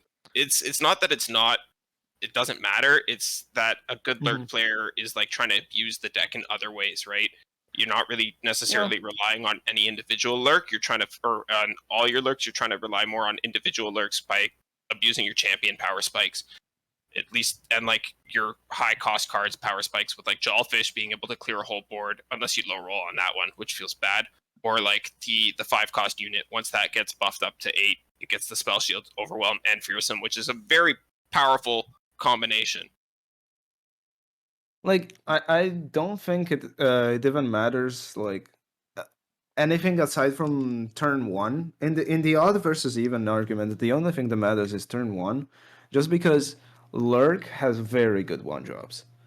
Their one Yeah. drops are kind of absurd, just because they have a one drop that beats both group shot and thermogenic beam, and another one drop that beats unit development. So they always have an option against your deck to have a naughty turn one. Uh, and we are in kind of in a meta where turn one is not very much populated with blockers, I would say. When we consider Lee Sin, when we consider Darkness, Ari Cannon has to cannot block the fearsome one.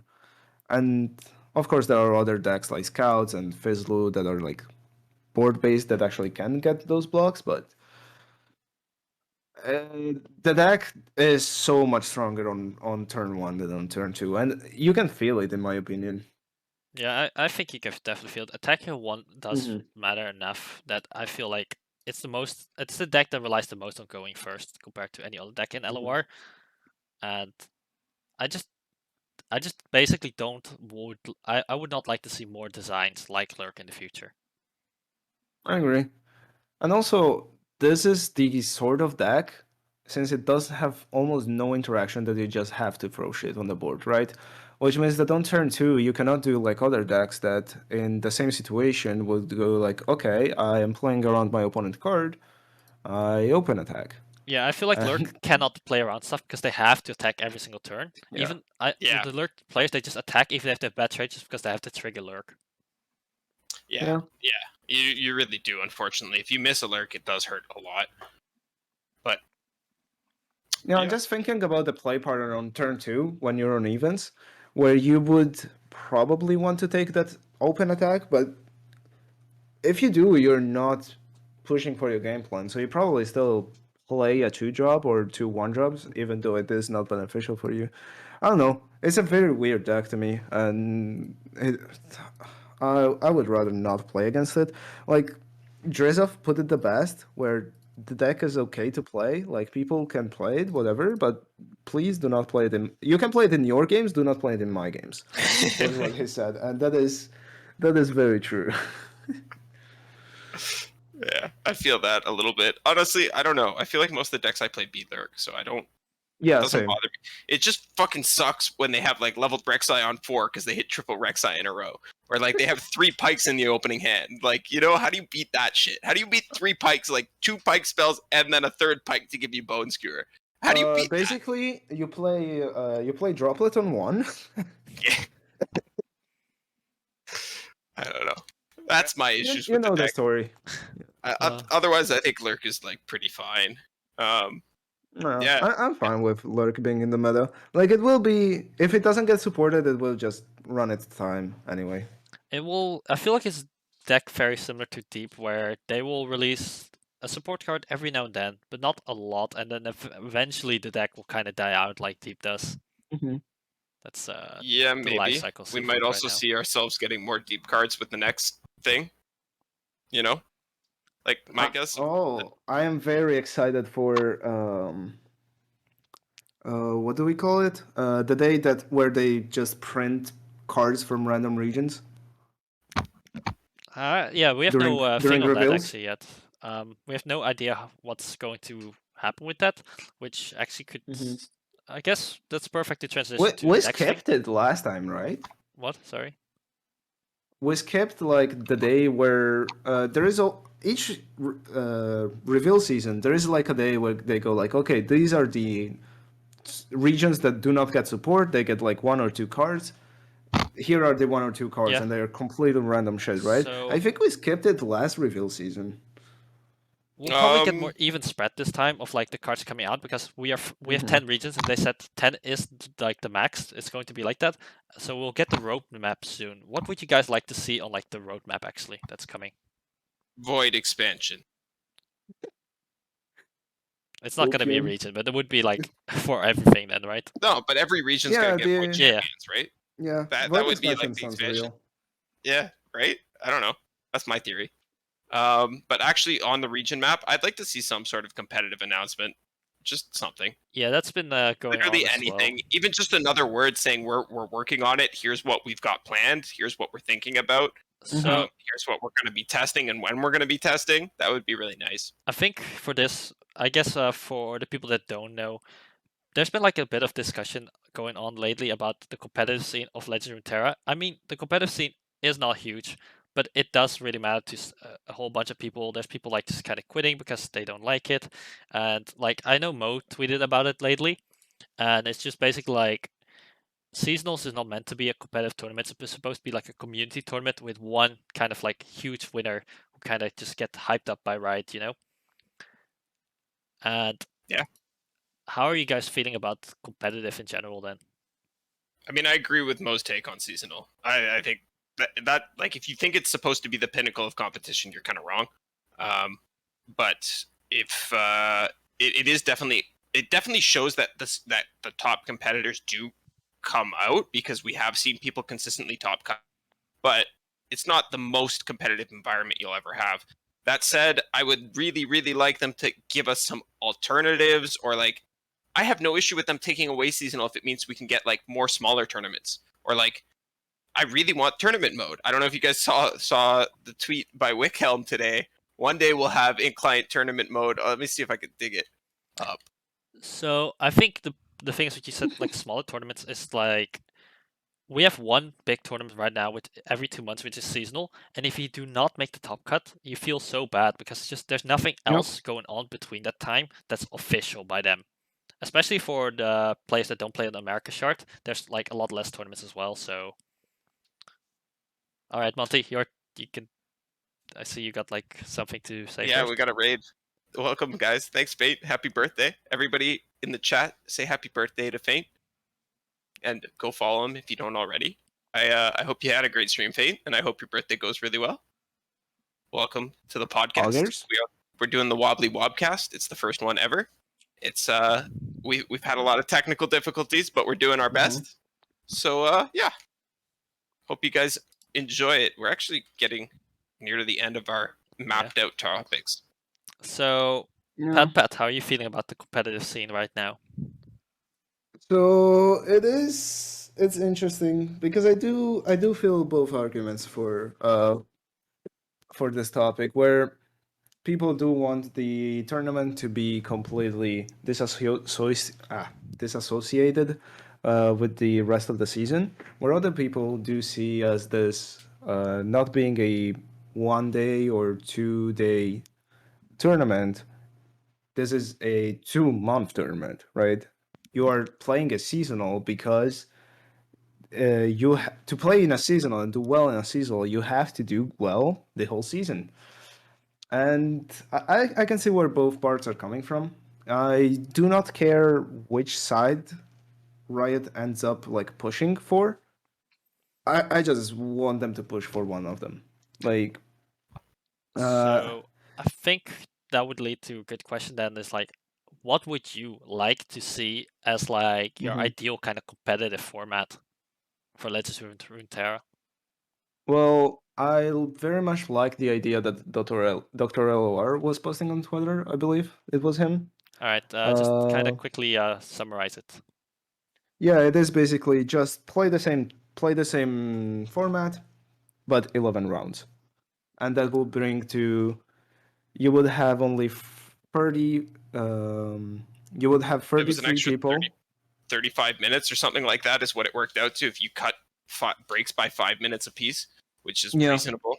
So yeah, and you would have instead of having that many X2s that we have now, we would have 33 X2s or better, and only one person will be out. That, of course, can be decided by seeding and whatever. But that felt very good to me as a concept. For me, the concept, I kind of just want to kind of like change and overhaul it because I feel like that would fix the seasonal problem a bit more. I'm not sure if I would like more rounds, but it would address some of the problems. But I would just like something that's a little bit more consistent, a little bit more frequent than like once every 2 months. I'm not quite sure what I would like, but I like it's one of the things. Let me tell you what you want. Let me tell you what you're envisioning. It's an in-game tournament system with Swiss or bracket systems with a tournament browsing tab that you can join by code. And they're going to give us an esports qualification program. That's what we want. That's what we need. That's what you really want. You just don't know it yet. You hadn't heard it. I mean, that does sound amazing, but that's just like the community tournaments. They would all be like great in that sense. For official Riot, I'm sure they have stuff planned. I'm not quite sure what it obviously would be. Like, but what do you mean with a tournament planned, right? Do you mean people will be making tournaments? Do you mean Riot will be making like qualifiers? I feel like both. Like, and yes, but it is a huge issue because the thing about LOR is that it is very accessible. And being different from the other card games and everything is that, like, the main difference that I see in this game is that everything is done via client. You do not need Battlefy. You do not need Yeah, I like that. anything like that. However, those things are needed when you are making community tournaments, because in that case we wouldn't be even able to have pricing for a community tournament, right? If we do not use a third party system. So if we are making community tournaments without pricing because we are making them on the client, like, what's the point, right? And at that point, we are just making qualifiers that Riot is making. And at that point, we do not need a tournament client. So it is very convoluted for me. Why do we want a tournament client aside from organizing tournaments that we are already organizing for Battlefy? Because So I don't want to have to use Battlefy. If I can find a community tournament in the client, I'm very happy with that. The client is Yeah, going to pair me the same as seasonal. Everything is the same as seasonal. I can compete for coins. I can compete for some other sort of prize tickets. Like anything. It just has to be anything. Literally anything. Yeah, Just give but me an in-game tournament with like a buy-in of some sort. It can be a ticket that you buy in the Riot shop, the same way they do for Clash, for League. Like literally anything. I just want it in-game is. tournaments that are easy and problem-free. Like I don't have to wait 5 minutes for an opponent that doesn't show up. I'm literally counting down the seconds until we hit the 10-minute mark so I can report to admins. Like, you know. And yeah, Yeah. zero in chat brings up a good point. The problem is in EU, Riot can't give out like you have to apply for permits and stuff to do EU tournaments now, and you can't run cross EU tournaments without getting this big permit. And to get the big permit, you need to have a lot of leverage and a lot of say. And like it's really, really hard apparently. And nobody with that much leverage and say has come in to say, hey, we're gonna help out the EU scene because there's just not enough of a market. So Yeah. I agree with most of that. What I would like to see is, like you said, the smaller tournaments that are official, like kind of like qualifier things, and then maybe like leading towards bigger tournaments or worlds, stuff like that. A little bit different than last year because it just kind of all kind of squished together last year and just seasonals. You have to score points there. But how would you guys feel about a more excluded system, but something more like a league, like more like League of Legends? Yeah. With teams, stuff like that. That would be truly mean- more what is seen generally as the pinnacle of competition. Valorant does it as well. They have like their Valorant teams playing inside kind of the league, qualifying for a big worlds. How would you guys feel about Honestly, teams are like not teams are weird in card games because they're like traditional, but they're not traditional in the sense that you play together most of the time, at least as far as I know. But you test together a lot, right? And recently, there's been a lot of team tournaments with lore, and I've had a lot of fun with those. I wouldn't be sitting here right now if it wasn't for those tournaments. I really enjoyed RA. Nobody That was a will be great without time. certain That had a tournaments. different rule set. That was really interesting. You had deck building restrictions that had to go across the whole team in the roster construction phase. Could that use a little bit of tweaking? Maybe. Could it be a little bit more restrictive? Maybe. Could it be a little less restrictive? I don't know. Like these are things you can play with in a team environment that you don't normally have access to. Like they're variables that you don't normally have in a solo format. So I think a team league would be fantastic. I'm all for that. Yeah, I think Runeterra Academy has probably been the best tournament I've played all year. Like, not even close. Yeah. I would love a team league, to be honest. It's just like, obviously, a lot of them would just be, especially at the beginning, like just a bunch of friends just kind of teaming up in groups of three, most likely, for to play something similar to EU Masters that we have currently done in Europe for Legend of Runeterra. Something like that would be probably, and then I would I highly mean- like to be, instead of like EU Masters, where they just play one game, just all three play a different game, and just you need to win 2 out of 3 matches, basically. Something that Yu-Gi-Oh has done in the past few years is that they have made their seasonals, the YCSs, they have made normal YCSs, and they have made free versus free YCSs. And some of them, I haven't played in either yet, but those look sick. You do have like a special rules. In Yu-Gi-Oh, it is mostly that you do have like a player in the only the player in the middle table is able to coach the ones on the external tables, and vice versa. But player A cannot coach player C. So there is some like team building, but this is very weak. Well, But I mean, that would not as apply a to Legend of concept, Terror, right? So that would not apply mhm. to here. But But you could make it apply. Like yeah, it's but not you can find something with so in-game that client stuff. the You can make it work a certain way. It just has to be in-game client. yeah, Like that's the thing.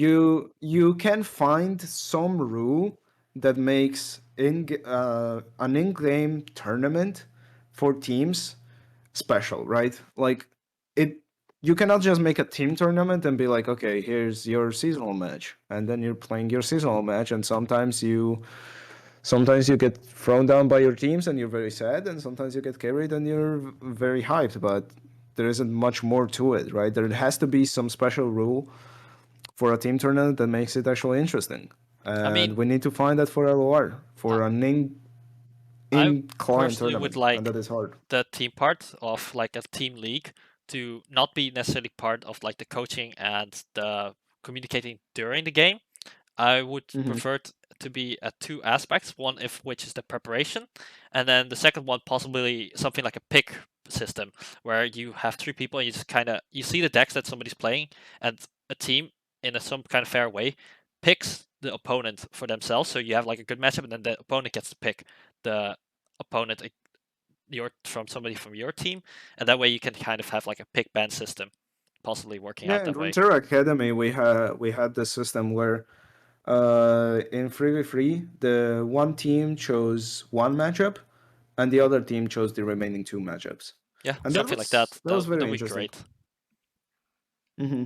And of course, in playoffs, we had the Ironman system where Yeah, that one is very fun for team tournaments, I think. I really I don't enjoyed know. that. It was stressful as hell, but I really enjoyed Yeah. it. So basically, Spikes is that you both have three players, and you choose the first one from your team to play, and the player that loses gets eliminated. So that you do have this like elimination system where you could have one of your teammates just 3-0 your opponent and you don't even get to play, or you get an insane back and forth, or you get an insane like comeback 3-2 after being down 0-2 and stuff like that. It is a very fun format, but it takes so long. It's also very Jesus. draining on the mental if you have to watch your teammates get run through and then go Oh, play. Yeah. You Yeah. get so pre-tilted. It's a new state of existence. Would not recommend. the part about all the biggest downside, obviously, of stuff like this is the fact that people feel like a league system like this is exclusive because once the people have Hmm. been qualified, nobody else can qualify for a while. Even if you have something at the end of the season, something like Yeah. the bottom four, bottom five, bottom six, whatever, they can get replaced by people qualifying. But it does make it a lot more exclusive. If you look at something like Hearthstone, it is really hard to get into the Pro League there again because of the huge system. How would you guys feel about the Hmm. fact that once people have been kind of picked, it's kind of locked for a So long time? I don't care. you cannot get a very restrictive. You cannot get very restrictive like Hearthstone, and apparently even Magic has done the same mistake where they had a few players competing per continent. Stuff like that is very very bad for the game. That being your pinnacle, because yes, it is impossible to get in, and once you get out, once you like get demoted, it is impossible to get back in. It is very disheartening for the players just because of how much competition it is, and you are trying to you're just competing not to be at to be at the point beforewards, and it is very very annoying for the players, and so many people have quit those games in the past few years. So So go ahead. I think all that is very true. But I think they've already shown us the way with League. And the Hmm. answer is just have teams come in and buy slots, and then teams will pick the best players based off of tournament results, ladder results, whatever. We're assuming we have an ecosystem in place now, right? We're assuming at this point, like if we're getting esports, there's an ecosystem in place with regular tournaments where people can earn points or whatever, and there's something set. if you just sell slots in this greater esports league the exact same way they did for the League of Legends, you can then have the teams take care of fielding the players. Yes, it's exclusive, but you still always have that way of just proving yourself. How do league teams pick up these random players? They do well on solo queue. They message the other players. They talk. Whatever. You network. If this is where you want to go with something, you have to put work in. It's not just going to fall in your lap. So I think there has to be some sort of overarching level of organization for it to work. And I think teams as a whole are better for esports because it's easier to keep a fan invested in a team just from a marketing perspective. I can sell Team Liquid. I might sell Team Liquid with a player, but most fans end up staying loyal to a team behind the scenes. Unless that player moves to a different org and then they're like a fan of that specific player, you can still have some sort of loyalty, especially if the parting is amicable. So I think just from a perspective of like marketing and business, it has to be something more on that scale. Yeah, I think I like the idea of teams. It's just like most kind of things like a league system usually start out as single players, for at least for card games. And I would like it if you, like you said, if teams had like, I think it would be okay if they could have like multiple people within like the league, like, but not more. There needs to be a maximum as well. Like they could have 2 or 3 players competing for their team, and perhaps even make it a way that depending on the structure and like depending on the structure, you could have up to 5 or 10 players, I think, and that like it all depends how they want to do it, right? Like what the format would be, if it's like multiple groups into a playoff, if it's whatever. There's just a lot of different options for how they could do it, but I really do believe that putting some sort of overarching franchising scheme in the same way they did with League of Legends is probably the best way to keep esports engaged. Yeah, I agree. Unfortunately, we're quite far off that as of the moment. So, for more realistic options, what would you guys like to see implemented next year towards Worlds? Towards that's a good question. Worlds, it has to be the event of the year, right? Yeah. Yeah. So, how do you guys want to see what lead up do you want to see towards World? Because the thing is, like at the moment, we don't even have confirmation if seasonals are going to continue or not. Because as we know so far, officially the last seasonal has just the open qualifiers has just been played, and the top cut is next or like in a few days. That's like the last official seasonal that we are 100% sure will take place. So we could have a totally different system. So what would you like to see towards Worlds? Just more tournaments, more ways to qualify. That's it. Like just give us something and give us it now. That's all. I don't care. My problem with Worlds, honestly, Worlds I liked it, aside from maybe the double elimination system that they run on like at Worlds themselves, and also the initial part being them very much like that. But the way to qualify to Worlds I did enjoy. I think that having a way to get through ladder, through seasonal, and through seasonal points was very good. Maybe some details have to be changed, or like some amounts for points and bullshit like that. Maybe I think the tournaments in the middle is the biggest problem, and there is people want to way too many things from a seasonal. They want it to be consistent, but they also want it to be monetary. They want it to be monetarily relevant to the players, and they want to be inclusive, but also they want to reward people that work the whole season and people that are just goated at the game. So it's very hard to find a system for a seasonal rewards the right things that you want to reward, right? Let me just chime on this real quick. So the way I would personally like to see it, I guess, would be to have seasonal still exist, perhaps with a lower prize pool, and then just make a few smaller tournaments every single week, which are open qualifiers to anyone competing, and they'll have like an okay prize pool as well. And if you do well enough in them, you get a slot towards seasonal, and seasonal itself would be rehauled in a way that you need to actual higher placement in ladder to qualify for seasonal in the first place, or a top cut at like one of the open qualifiers. Yeah, like that's the You know what I problem. really want? You want that system, but it is very much less exclusive, right? It is you are telling the average player that hey, to get here, you need to either grind ladder or you need to grind your weekends away to play these Here's the tournaments. fix. Here's the fix. Mm-hmm. You add Grandmaster. Grandmaster is automatically whatever the cutoff range is for the seasonal. And Mm-hmm. additionally, there is a separate Grandmaster for like gauntlets. Gauntlets run perpetually, and you accumulate MMR in gauntlets as well. And it's your separate ladder, but it's in gauntlet just like everybody wants. And I don't fucking want 2 best of 3 ladders, but I do want to be able to play gauntlet sometimes. And like, you just have Grandmaster as a tier, and that's your seasonally qualified people, and you set it to whatever arbitrary number you set it to, and there's your solution. And if you don't play while you're in Grandmaster, you have Decay. That Alright. like I don't like Decay as an answer, but you can only Decay until you're just out of Grandmaster. So you go to 0 Grandmaster, you'll have 2 or 3 float days, whatever you banked up, just the same way they do with League, and then you'll Decay out to like whatever LP range is below Grandmaster. I don't mind that Mm. system. The only part I would disagree is the decay. I think the seasons in LOR are confined enough that decay is not necessary. The only problem is that, to me, is the pre-patch meta sometimes. But decay itself, I actually would not particularly like to see, just because of the season length.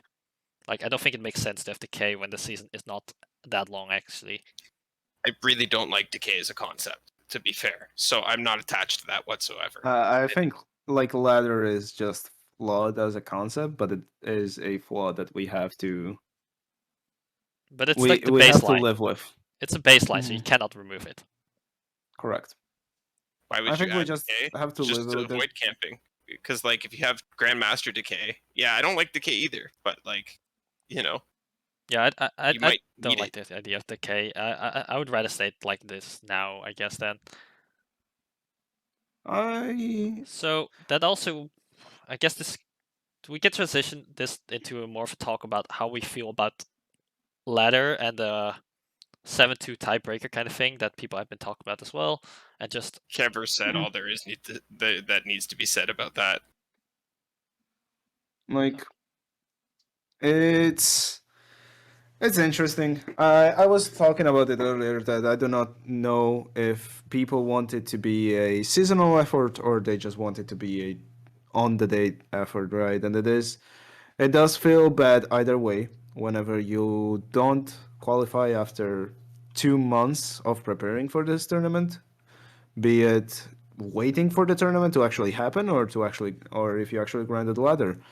But uh I don't know, man. Ladder has to reward you in some way, and it is. I think the main problem that we're having is that it is completely fixable to not have 7-2 be so hard to get.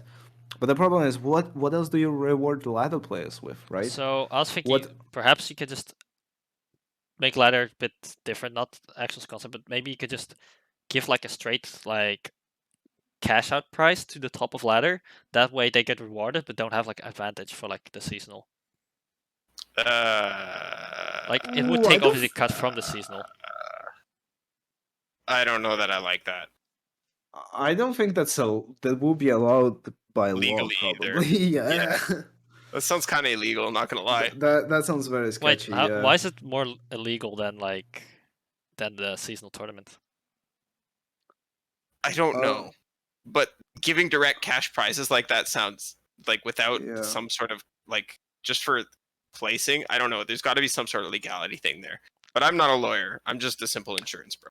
Just actually on that concept, I do know that actually for League of Legends they actually have made just a specific server in North America in Los Angeles, so the pros have lower ping, which actually rewards straight cash if you place in the top X amount of players. You need to be invited to that server though, but they just Yeah, give you straight cash price Mm. for there's qualifying probably on the some mean- sort of ladder. loophole there.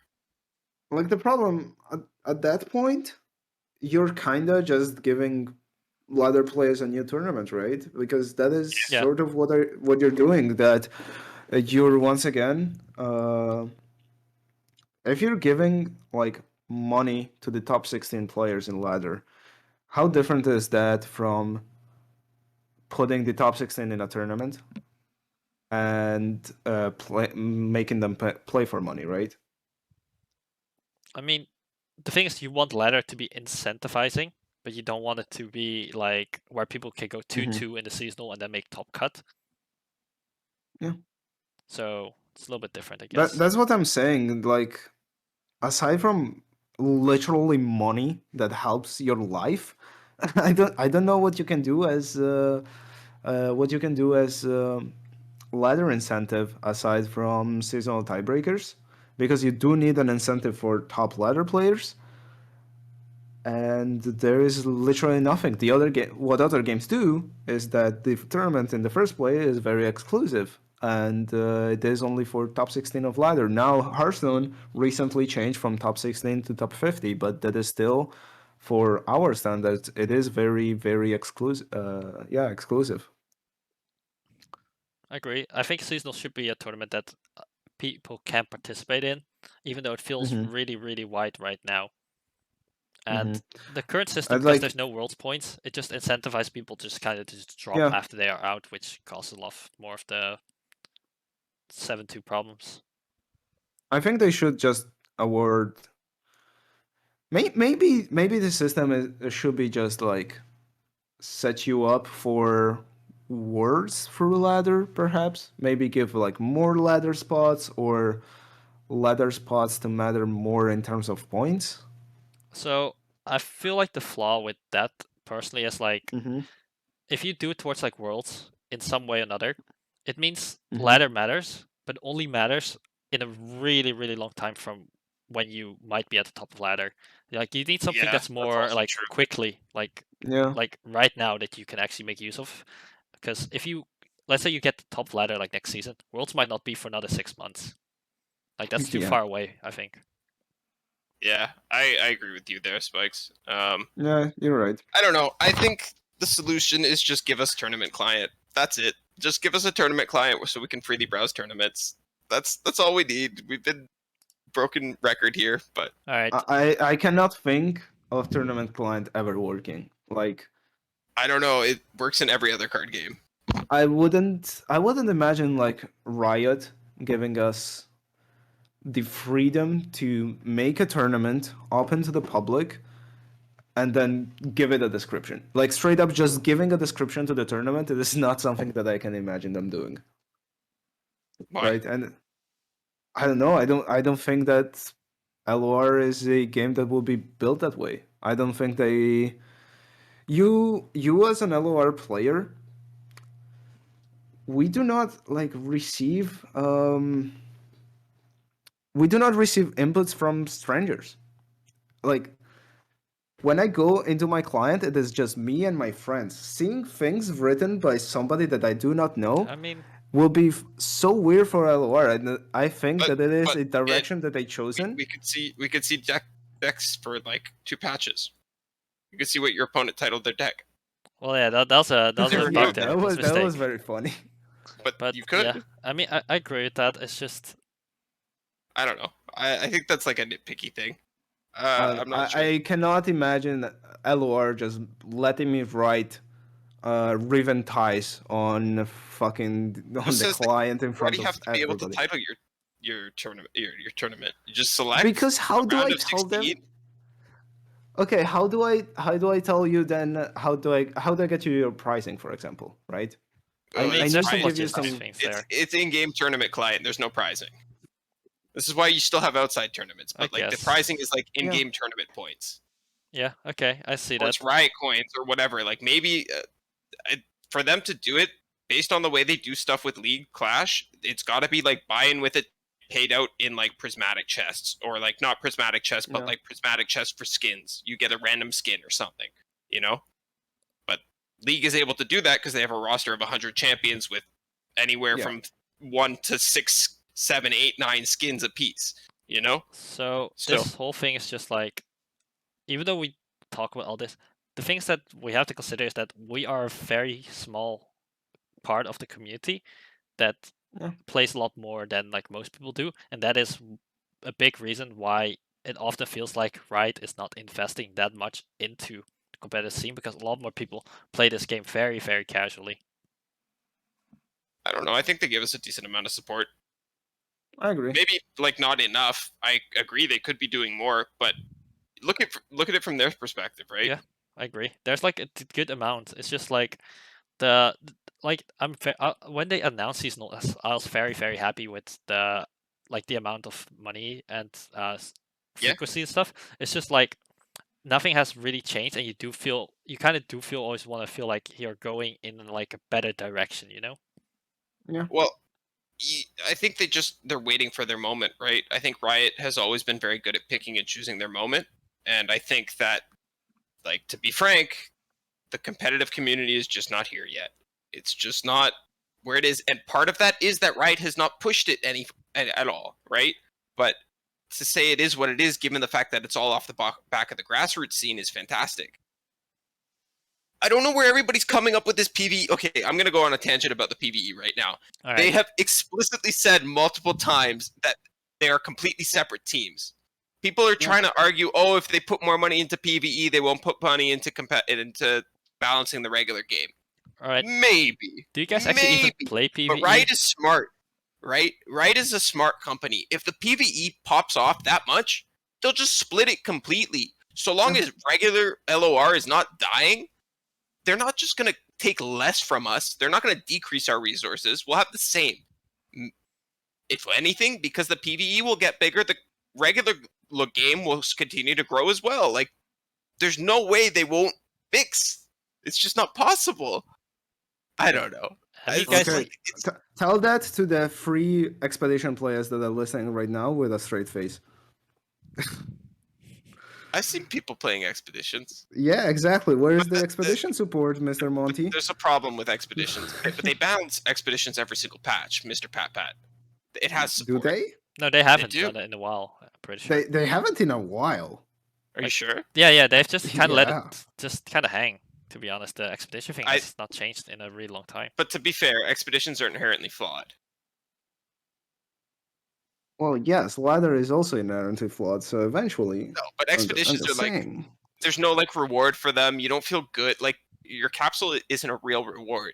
It's not like Hearthstone where you have to pay your entry fee and then you get a pack. A capsule is not the same as a pack, you know? PvE doesn't have a real reward either. Like the Path, what's it called? Path Champions doesn't have much But it's of a fun. reward either. But it's fun. I don't find it fun personally. I have literally played I enjoy 2 it. runs. Okay, well. I enjoy doing stupid shit with Have you the played cards. I find it a lot of fun. Have you played? I've played a lot of hours into Slay the Spire and like that style of game, so I enjoy it. Like, it's great. But I don't know. I am very much of a person that likes to collect stuff, so I just played the game and hated every single second of it, but I wanted to collect something. Okay, that makes sense too. All right, I think that is why I played it. We're nearing like 2 hours now, so I think we should kind of just wrap this whole thing up. Yeah. So I'll just ask you guys, any of you guys would like to do any shout outs, anything like that? Who am I going to shout out? The Wobbly Wombat? Yeah, shoutouts once more to Ali, Seku, Random, and Kanan. True. Shout out to our teammates that made it. Ali, Seku, Random, Kanan. You guys are cracked. God gamers. Actually insane. Praise for success. Yeah, we're gonna have 3 seasonal champs and a seasonal finalist. That's crazy. Wow. We just see the shout out future. to Spikes for putting together our graphics. Seku was hating on them, but, he did a good job.